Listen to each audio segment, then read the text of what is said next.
3 months had passed since the ceremony. 3 months since the truth had been exposed. 3 months since the Valoran Empire's carefully crafted image of invincibility had begun to collapse. Across the galaxy, old fears were giving way to something far more dangerous. Hope.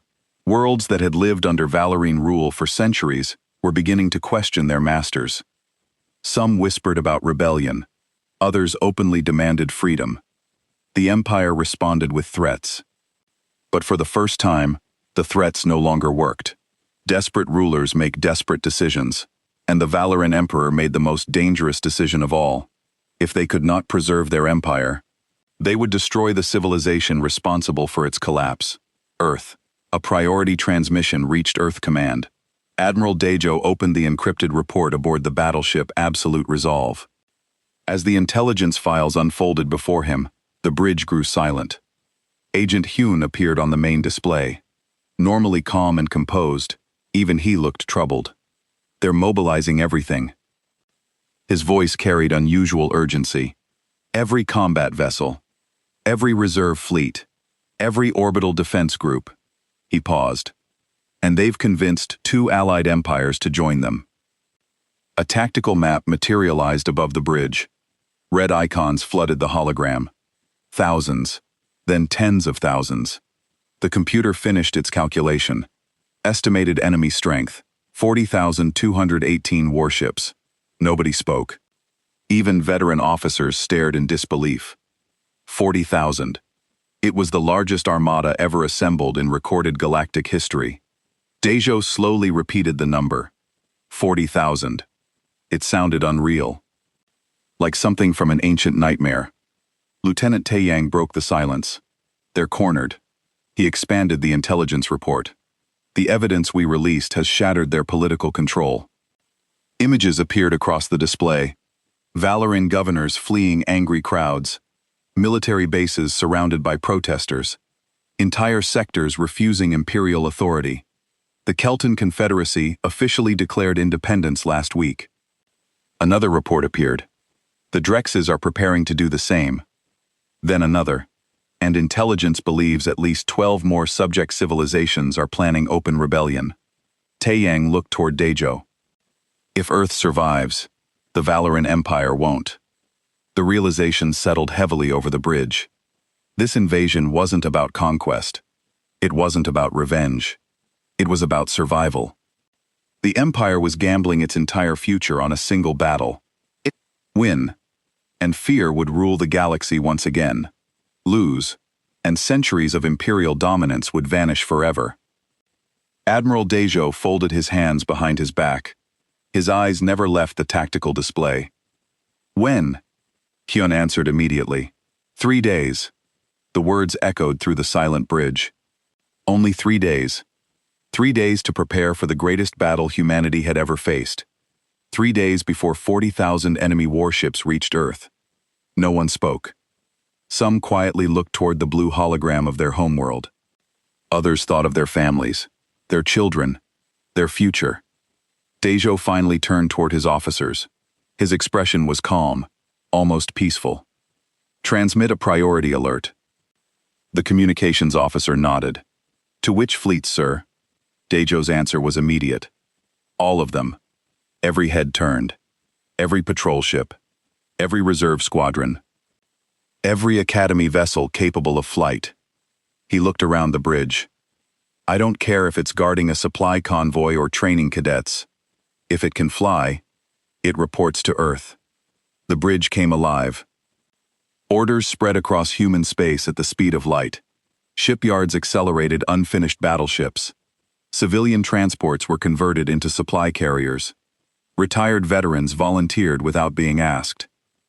Factories abandoned commercial production overnight and began building ammunition around the clock. Across dozens of colonies, millions of ordinary citizens looked toward the stars. They all knew the same thing. The battle wasn't just for Earth. It was for every free civilization in the galaxy. As the first human fleets began their journey home, far beyond the edge of explored space, 40,000 enemy warships ignited their engines. The stars themselves seemed to disappear behind the endless wall of metal. The final war for humanity had begun.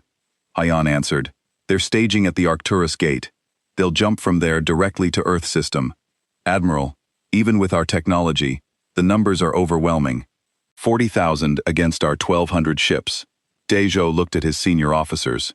Taiyang, young but brilliant. Shos, who had proven himself in the first battle. Me, whose engineering genius had made much of this possible, and others all ready to defend their home world. We knew this might come, Dejo said. The collective won't let us go easily. They can't. If we win, if we prove that rebellion is possible, their whole system falls apart. So, they're sending everything to crush us. What are our orders, Admiral? Seok asked. We meet them at Arcturus Gate, Dajo decided. We fight them there away from Earth. If we lose, at least we buy time for evacuation. If we win, Anhi smiled grimly. If we win, we end this war permanently. The next 3 days were frantic preparation. Every human ship was checked and rechecked, ammunition loaded, systems tested, pilots briefed. Everyone knew what was coming. Everyone understood the stakes.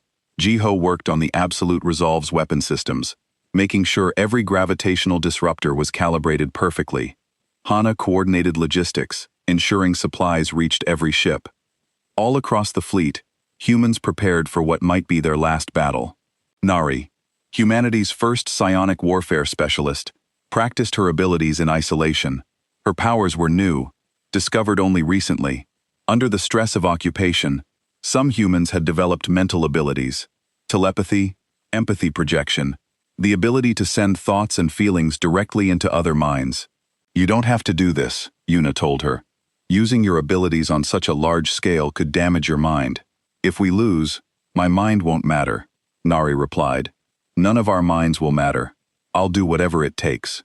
The human fleet assembled at the edge of the solar system, 1,200 ships organized into combat groups. The Absolute Resolve at the center, flanked by heavy cruisers and carriers, destroyer screens on the perimeter, fighter squadrons ready to launch. It looked impressive, until you remembered they were about to face 40,000 enemies. All ships reporting ready, Taeyang announced. Quantum drives charged. We can jump on your command. Dejo took a deep breath.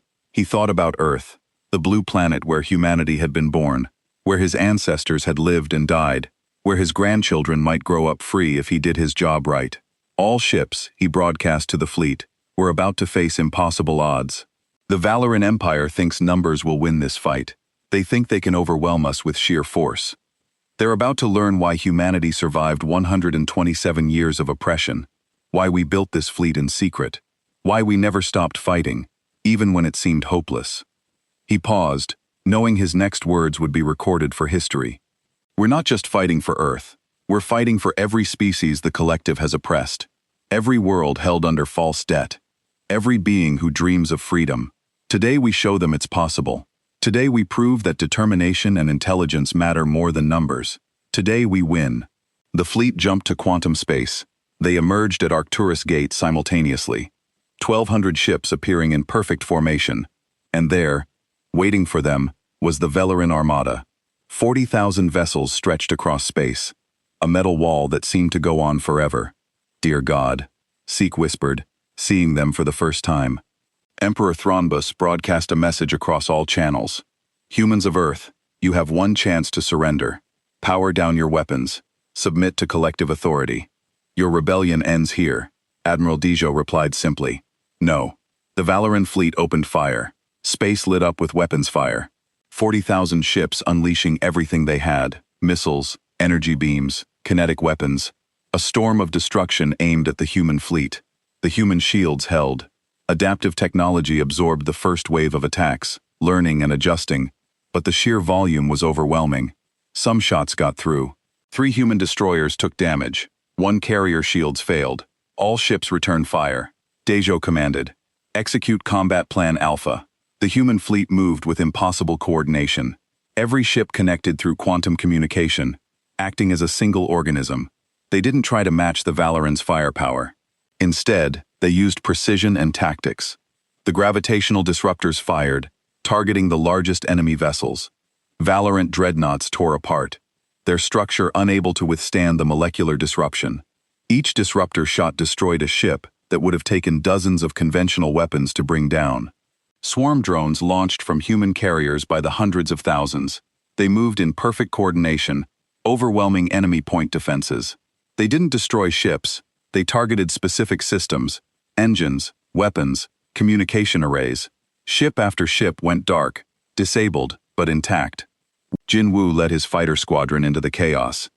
His neural link made him move faster than any organic pilot should be able to. He and his squadron danced between enemy fire. Impossible to hit, destroying fighter after fighter.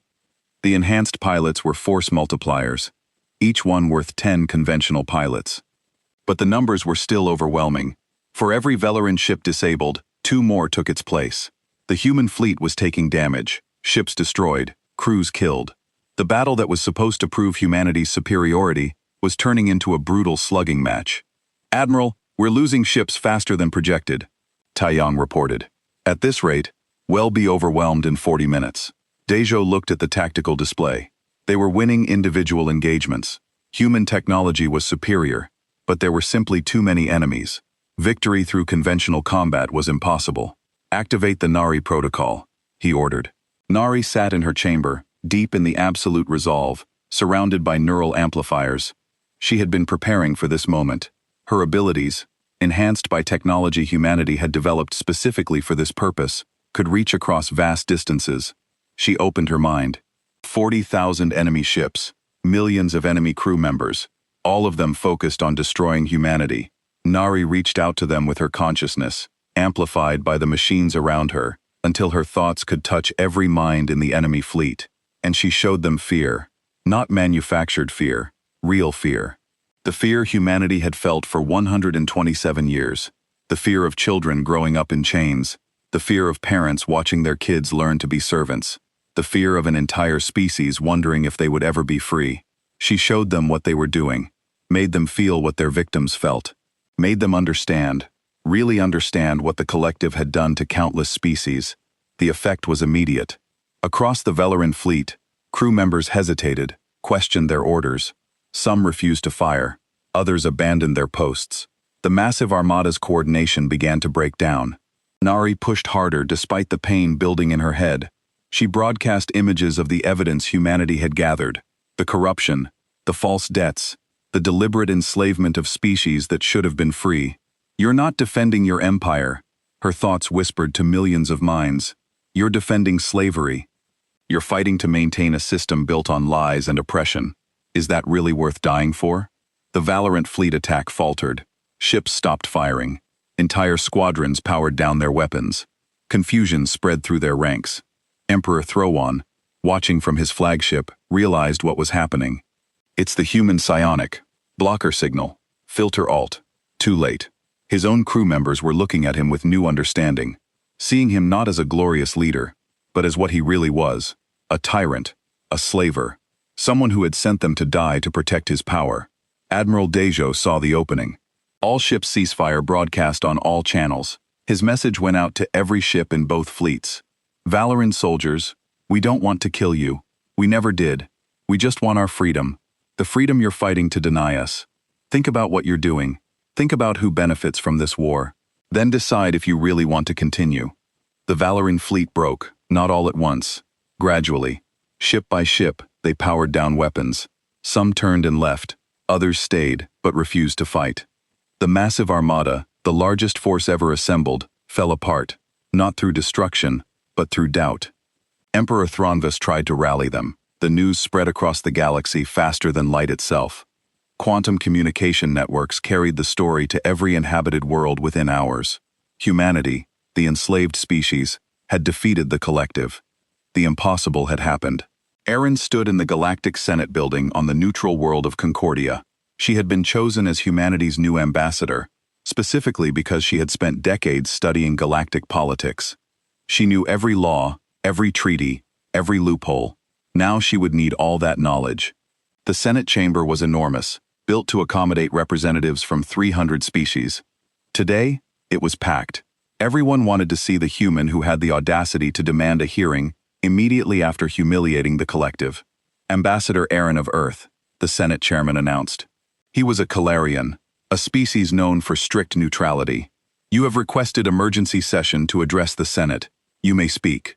Erin walked to the central platform. She carried no weapons. She wore simple clothes. But she carried something more powerful than any gun. The truth. Honored delegates. She began. For 127 years, my species lived under the rule of the Galactic Collective. We were told this was punishment for our aggression during first contact. We were told we must pay our debt to galactic society. We were told we deserved our fate. She activated a holographic display. Documents appeared in the air, visible to everyone in the chamber. These are the original surrender terms from 127 years ago. The debt was 500 trillion credits. According to the payment schedule, it should have been completed 83 years ago. Murmurs spread through the chamber. Erin continued. But the debt wasn't completed. The collective added new charges, maintenance fees, administrative costs, interest that wasn't in the original agreement. They extended our servitude because we were useful, because human workers were skilled and complained little. We were enslaved, pure and simple. The Valoran ambassador stood up, his forearms gesturing angrily. This is propaganda. Earth was treated fairly. They were recorded evidence, Erin said calmly, expanding the display. Audio files of collective officials discussing how to extend the debt. Internal memos about keeping humanity working indefinitely. Profit reports showing how much the collective earned from our labor. The evidence played for everyone to hear. Fellerin officials laughing about foolish humans, discussing ways to add more years to the debt, calculating profits from essentially free labor. We found these files years ago, Erin explained. We cracked your encryption long before you realized we were capable of it. We know everything, every secret deal, every corrupt bargain, every lie you told to keep us enslaved. She turned to address the full Senate. But Earth is not the only victim.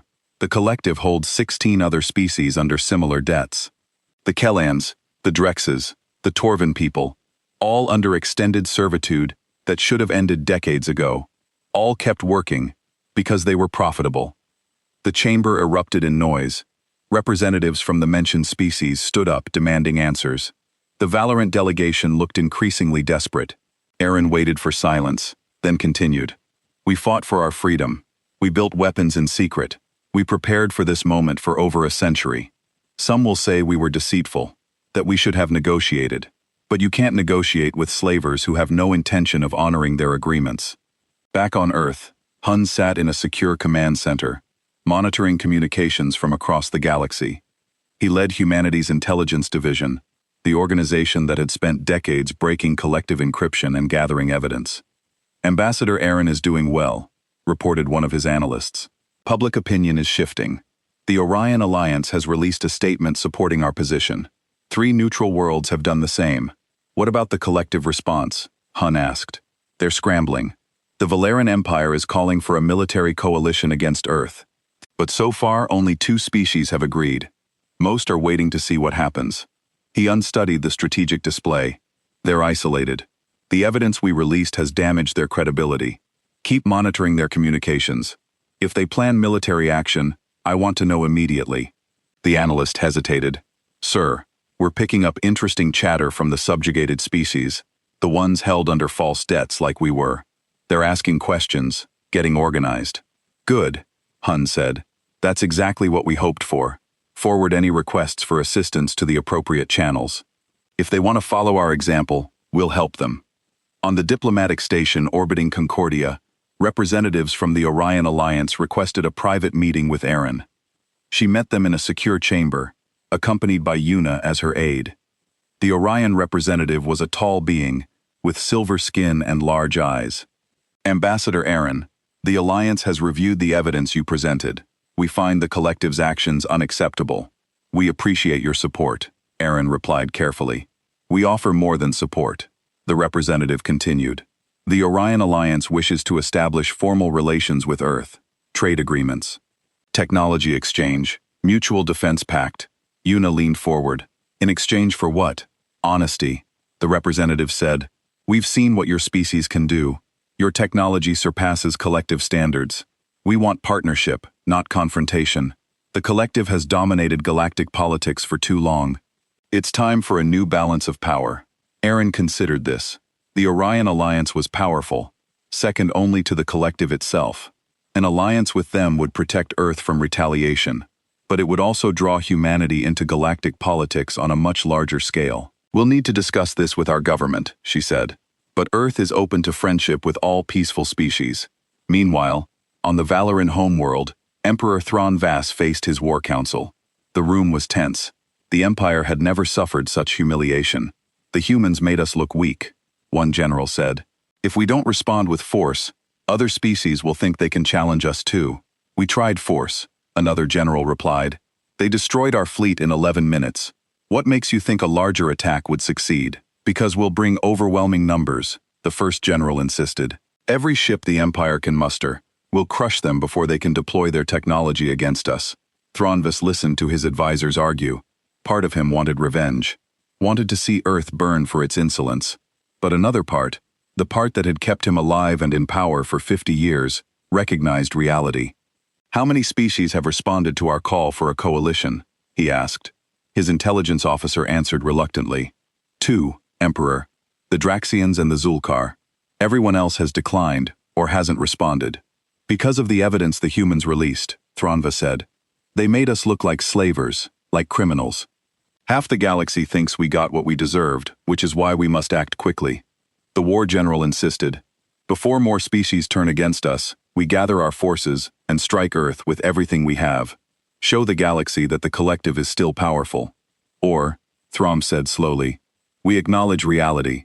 The humans defeated us. They exposed our corruption. Continuing this fight will only isolate us further and potentially cost us everything. Perhaps it's time to adapt. The War Council fell silent. The Emperor had spoken. Back in the Galactic Senate, Erin concluded her presentation. Earth doesn't seek empire. We don't want to conquer or dominate. We simply want what every species deserves. Freedom, sovereignty, the right to chart our own course among the stars. She paused, letting her words sink in. But we will defend that right. We have the technology, we have the will, and we have something else. We have the memory of what oppression feels like. We will never allow it to happen again. Not to us. Not to any species. The Senate will consider everything presented today, the chairman announced. We will reconvene tomorrow to vote on formal recognition of Earth's sovereignty. As Erin left the chamber, representatives from other subjugated species approached her. A Keelthan, a Drexus, a Torvin. Is it really possible? The Kelhan asked. Can we be free like you? Erin smiled. We'll help you. Every species held under false debt. Every victim of the collective's corruption. If you want freedom, Earth will stand with you. That's a promise. Word spread through the galaxy. Earth wasn't just fighting for itself. It was offering hope to every oppressed species. The balance of power was shifting. Not through conquest, but through justice. And the collective, for the first time in its history, found itself on the defensive. The species that had ruled through force and fear was being challenged. Not by another empire, but by an idea. The idea that freedom is worth fighting for. That chains, no matter how long worn, can be broken. That the oppressed, given time and determination, can become the powerful. Humanity had proven it was possible. Now others would follow. The day arrived under clear Earth skies. From orbit, the planet looked beautiful. Blue and white and peaceful. Jiho stood on the observation deck of the ceremony station, wearing formal clothes instead of his work uniform. Around him, thousands of humans gathered, all dressed for what the collective called a celebration of freedom. But hidden in their formal clothes, many wore small pins, a phoenix rising from broken chains, the symbol of the underground, a signal to each other that they knew what was really about to happen. The ceremony station was enormous, built specifically for this event. Ships from 47 different species surrounded it. The Valoran Emperor's flagship was the largest, a golden vessel that dominated the space around Earth. Its weapons were powered down as a sign of peace, a sign of confidence. Hana stood beside Jiho, her face calm, but her hands trembling slightly. Are you scared? Offers, she whispered. Terrified, he admitted, but also ready. Nearby, Yuna spoke quietly with other humans. She had been coordinating with resistance members on other worlds. If this worked, if humanity succeeded, it would inspire others. 17 species lived under similar occupation by the collective. They were all watching today. The ceremony hall filled with dignitaries, Fellerin officials in their ornate uniforms, delegates from dozens of species. They talked and laughed, celebrating humanity's transformation from conquered species to grateful junior partners. None of them noticed the tension among the humans. None of them saw the small signals being passed. Overseer Kranthnor stood near the front, looking pleased with himself. He had overseen human labor for 30 years. In his mind, he had civilized a primitive species, made them useful. Today was his triumph too. President Sayok entered the hall. He was an old man, chosen by the collective because they thought he would be easy to control. What they didn't know was that Sikh had been part of the underground since its founding. He had spent decades pretending to be compliant, while secretly coordinating resistance efforts. The Valoran Emperor, Thronvas, took his place at the center of the platform. He was enormous even for his species, with elaborate decorations covering his forearms. His presence filled the room. This was a being who ruled thousands of worlds, who commanded fleets that could destroy planets. Today marks a historic moment, Thronus announced, his voice amplified throughout the station. 127 years ago, humanity challenged the collective. They learned a hard lesson about their place in the galaxy, but they also showed capacity for growth, for learning. Today, we acknowledge that their debt is paid. Today, humanity joins the collective as free members. Applause filled the hall. Only the humans remained silent, waiting. President Sikh approached the podium. He was supposed to give a speech of gratitude to thank the collective for their mercy, for the opportunity to serve, to accept humanity's new position as junior partners in the galactic order. Outside the station, hidden in the dark spaces between planets, Admiral Dejo gave the signal. All ships, he commanded from the bridge of the Absolute Resolve, emerge on my mark. 3, 2, 1, execute. Space tore open. Quantum slip space portals appeared throughout Earth's orbital space. From each one, ships emerged. Dozens at first, then hundreds. Human warships dark and deadly, taking position around the collective fleet. Alarms began shrieking throughout the ceremony station. Valorant officers ran to viewing ports and saw what was happening. Their faces showed confusion, then shock, then fear. President Sikh began his speech. "We paid your debt," he said calmly.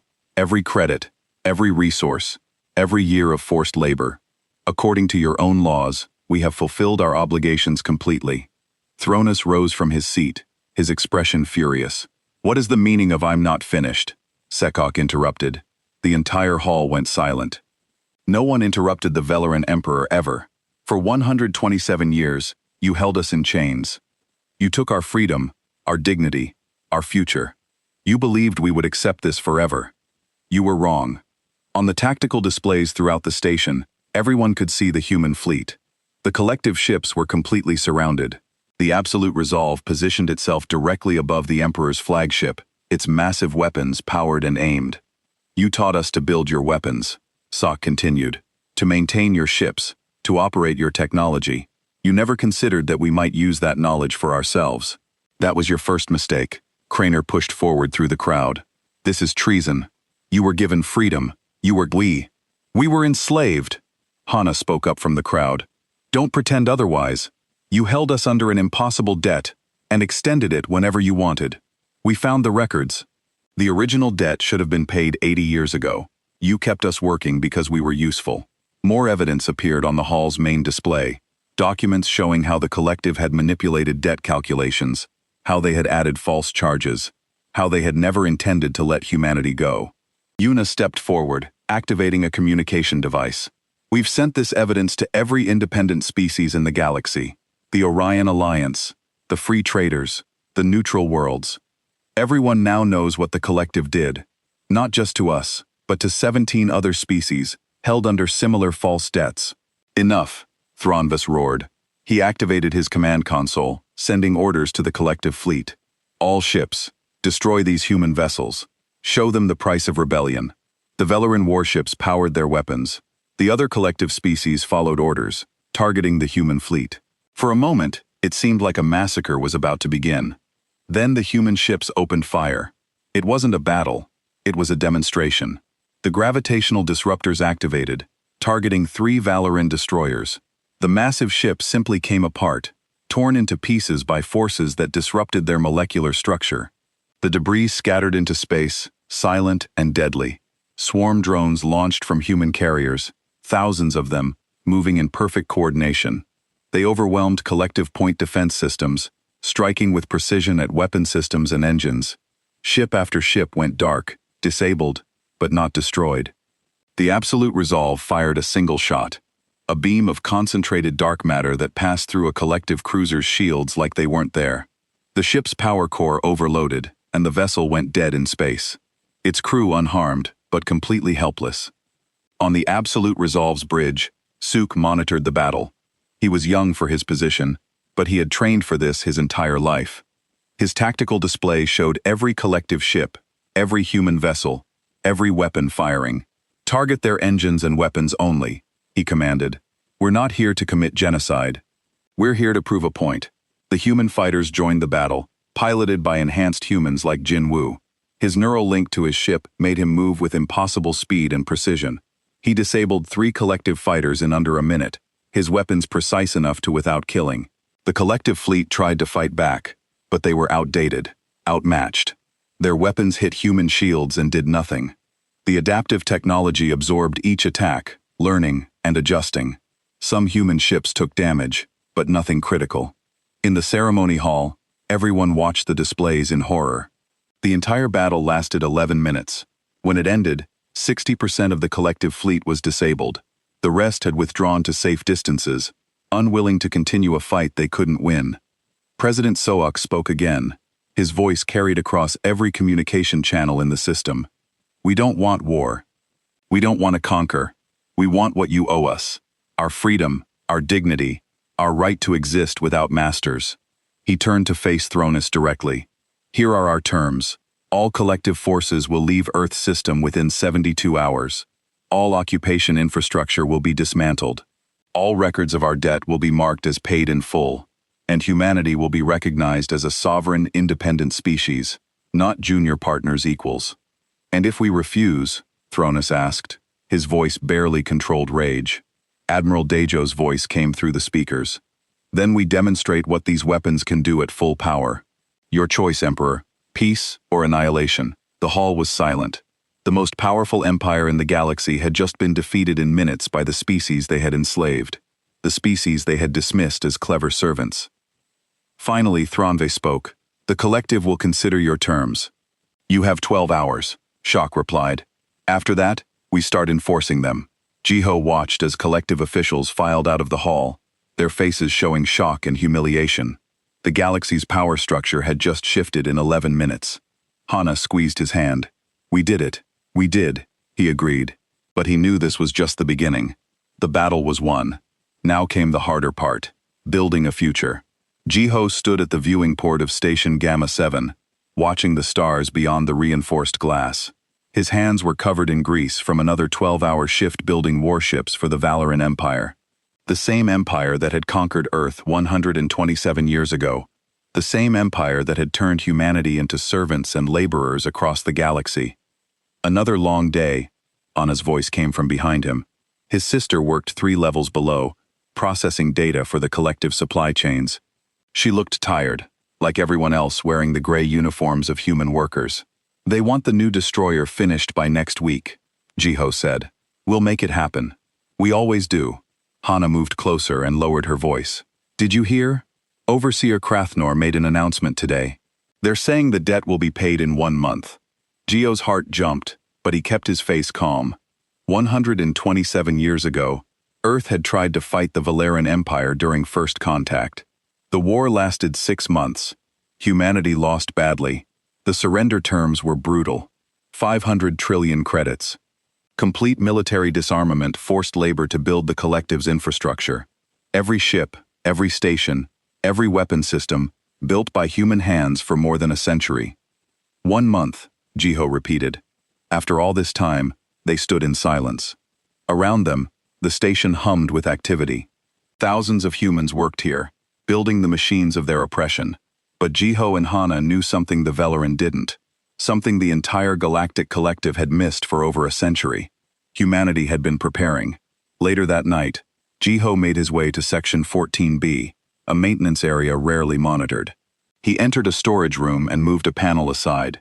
Behind it was a small chamber where 5 other humans waited. These were members of the underground, the secret network that had existed since the early days of occupation. Everyone heard the news, asked Moonji, the group's senior engineer. She was older than the others, one of the few who remembered Earth before the conquest. 1 month until freedom, said Yuna, who worked as a translator in the diplomatic section. Kranthnor thinks we'll thank them. He actually believes we'll be grateful. They think we're broken, Taeyang added. He was tall and broad-shouldered, with eyes that had seen too much. Before the war, his grandfather had been an admiral in Earth's defense force. Taeyang carried that legacy in secret. Jiho sat down on a metal crate. What's the status of the hidden projects? Mi pulled up a data pad, making sure it was disconnected from any network. The Kuiper Belt facilities are at 98% completion. We have 427 ships fully operational, another 600 in final assembly. The weapon systems are online and tested. And the absolute resolve, Taeyang asked. Ready? Mi said with a small smile. Everything we learned from building their ships, we made better.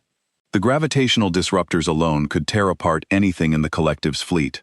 For 127 years, humanity had been the galaxy's best shipbuilders. The Valoran valued human precision and creativity. They never wondered why humans could complete projects ahead of schedule. They never questioned the supply manifest that showed materials going to one project when they actually went to another. They never detected the hidden facilities in the outer solar system, shielded by technology humanity had quietly developed. The collective made one critical mistake. They assumed that servants would stay servants. They never imagined that the species building their weapons was also learning how to build better ones. What about the other subjugated species? Hana asked. Have they responded? Ya nodded quietly. The Keltons, the Drexus, the Torvan people, they're all watching us. If we succeed, they'll know it's possible. If we fail, she didn't finish the sentence. We won't fail, Taeyang said. His voice was firm. Our ancestors surrendered to save humanity from extinction. They accepted change so their children could survive. We've honored their sacrifice by staying alive, by learning, by preparing. In 1 month, we honor them by taking back our freedom. Jiho thought about his great-grandmother. She had been alive during the conquest. She told him stories before she died, about Earth before the gray ships came, about cities that gleamed under their own sun, about humans who walked freely without permission from alien masters. She made him promise to remember, to never accept this life as normal. The ceremony will be on Earth orbit, Hana said. Representatives from 47 collective species will attend. The Valorant Emperor himself is coming. Perfect, Taeyang said. Let them all watch. Over the next weeks, the station buzzed with unusual energy. The Valorant overseer, Kranthnor, seemed pleased with himself. He walked through the human work areas, commenting on how far humanity had come, how they should be proud to have served the collective, how their freedom was a gift from benevolent masters. Jiho watched him during one of these speeches. Kranthnor was tall with blue-gray skin and forearms. He wore the medals of a high-ranking collective officer. He truly believed his own words. In his mind, humanity should be grateful.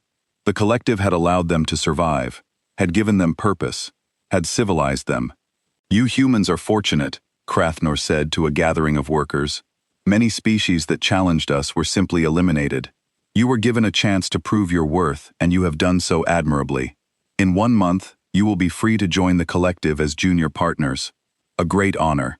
Junior partners, not equals, never equals. Jay returned to his quarters that night and looked at the small photograph he kept hidden. It showed Earth from space, taken before the conquest. The blue planet that had birthed humanity. The home that had been turned into a work camp. His communicator blinked. A message from Taeyang, encoded in a way only underground members could read. The fleet moves into position in 3 weeks. Admiral Command confirmed. Everyone is ready. Jiho felt something he hadn't felt in years. Not hope exactly. Hope was for people who waited for things to get better. This was different. This was certainty.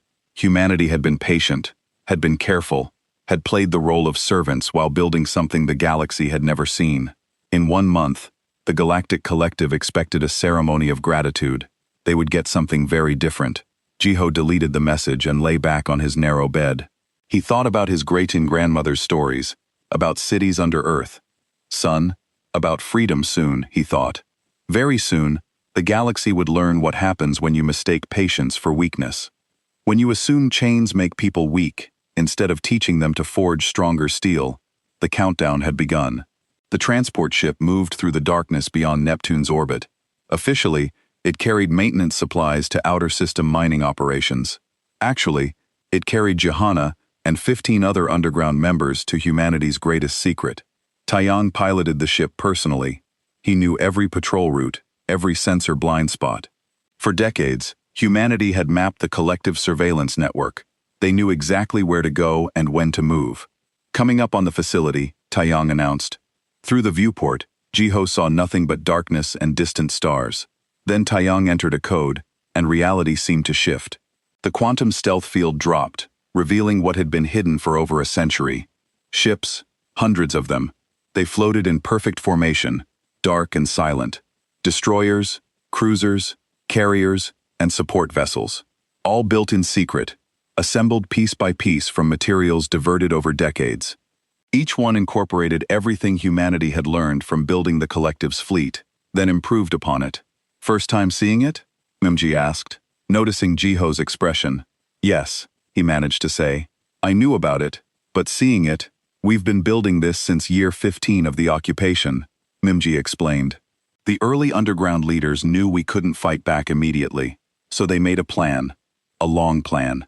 Every ship we built for the collective, we kept a percentage of materials. Every new technology they gave us to study, we learned to make better. Every mistake they made, we remembered. Hana pointed to a massive vessel at the center of the formation. It was larger than anything else, shaped like a blade cutting through space. Is that the absolute resolve? Taiyang confirmed. Humanity's first dreadnought. Took 40 years to complete. They docked at the main facility. A hollowed-out asteroid that had been converted into a shipyard and command center. Inside, thousands of people worked. These were the lucky ones, humans who had been secretly reassigned to the hidden project. Officially dead or lost in accidents, they had spent years building humanity's future. Admiral Dejo met them at the entrance. He was an older man with gray hair and sharp eyes. Before the conquest, his family line had produced 3 generations of military officers. Now he commanded Earth's secret fleet. Welcome to Firebase Prime, Duo said. Come, there's much to show you. He led them through corridors carved from rock and reinforced with human engineering. They passed workshops, where technicians assembled weapon systems, training rooms, where pilots practiced in simulators, command centers, where strategists planned operations. We have 4,300 people stationed here permanently, Dejo explained. Another 8,000 rotate in and out on the supply ships. The collective thinks they're working mining operations. How did you hide all this? Hana asked carefully. Mimji answered. Quant stealth fields to hide from sensors. False data fed into collective monitoring systems. Every supply shipment meticulously planned. We even created fake accident reports to explain missing materials. It took perfect coordination across thousands of people for over a century. They entered the main command center. Holographic displays showed the entire solar system, with markers indicating fleet positions and patrol routes. Jiho saw the collective ships marked in red, humanity's hidden fleet in blue. The collective has 63 ships in our system right now, Dejo said. They think that's enough to keep us controlled. They're wrong. A young woman approached. Her name was Nari, and she worked in the intelligence division. Admiral, we've received confirmation. The ceremony will take place exactly 1 month from today. The Valoran Emperor and representatives from 47 species will attend. Excellent, Dejo said. That gives us time for final preparations. He turned to the group. What you're about to see is classified at the highest level. The technology we've developed goes beyond anything the collective has. We didn't just match them. We surpassed them. They walked to a secure laboratory. Inside, scientists worked on devices that looked alien, even to Jiho, who had spent his life building advanced machinery. Gravitational disruptors, Imji explained, pointing to a sleek weapon system. They can destabilize molecular bonds, tear ships apart from the inside. The collective has nothing like this. Dark matter reactors, said another scientist. Triple the power output of standard fusion systems. Our ships can run circles around theirs. Adaptive shielding added a third. Our shields learn from each attack and adjust in real time. The more they shoot at us, the stronger our defense has become. Yuna looked overwhelmed. How did we develop all this without them knowing? They gave us the pieces, Miji said with a slight smile. Every technology they shared with us, we studied and improved. Every limitation in their designs we solved. The collective thinks humans are good at following instructions. They never realized we were innovating the whole time, Taeyang added. They also made a crucial mistake. They never believed we could understand quantum physics better than they could. They were wrong. Human scientists achieved breakthroughs they couldn't imagine. We just kept quiet about it. Admiral Dejo led them to another section, where rows of small, sleek craft waited in launching bays. Fighter-class vessels piloted by enhanced humans. Enhanced? Jiho asked. Cybernetic improvements? Dejo explained. Reaction times increased by 300%. Neural links to ship systems. We developed this technology from medical advances. They let us research.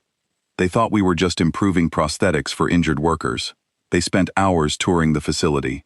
Jiho saw drone swarms that could act as a coordinated intelligence, missiles that could track targets across light years, communication systems that couldn't be jammed, medical technology that could heal injuries in hours. Everything humanity needed to fight and win. Finally, they reached the observation deck overlooking the absolute resolve. The massive ship floated in space, armed and ready. This ship alone could destroy the entire collective fleet in our system, Admiral Dejo said quietly. But we won't need to do that. We're not conquerors. We just want our freedom. What's the plan for the ceremony? Hana asked. Dejo pulled up a tactical display. The collective fleet will be positioned here above Earth orbit. They'll expect a celebration. President Sayok will make a speech thanking them for our freedom. He smiled grimly. We'll give them a speech they'll never forget. Our fleet will emerge from slip space at these coordinates. Taeyang continued, pointing to the display. We'll surround them completely. By the time they realize what's happening, it will be too late. Will they fight? Yuna asked. Probably, Dejo said. The Valoran are proud. They won't surrender easily, but we have advantages they don't know about. Speed, firepower, and the element of surprise. Most importantly, we have something they lost long ago. What's that? Jiho asked. A reason to fight, Jiho answered. Every person in this fleet knows what we're fighting for. Freedom, dignity, the right to exist without masters. The collective soldiers are just following orders. We're fighting for everything that matters. Nari spoke up from her workstation. Admiral, intelligence reports are coming in. We've been monitoring collective communications. They truly believe we'll be grateful. They're planning a parade, awards for outstanding human workers. They have no idea. The irony wasn't lost on anyone. The collective had spent over a century teaching humanity to build weapons, organize logistics, and solve complex problems. They had created the perfect workforce. They never considered that this workforce might turn those skills against them. 1 month, Admiral Dejo said. In 1 month, everything changes. The collective will learn that humanity isn't a species of servants. We're survivors, innovators, and when pushed to the edge, we're capable of things they can't imagine. Jiho looked out at the hidden fleet, ships built in darkness, prepared in secret, waiting for their moment. He thought about all the humans who had lived and died under collective rule. His great-grandmother, millions of others who never saw freedom. This was for them. For everyone who had suffered so their children could have a chance. We're ready, he said.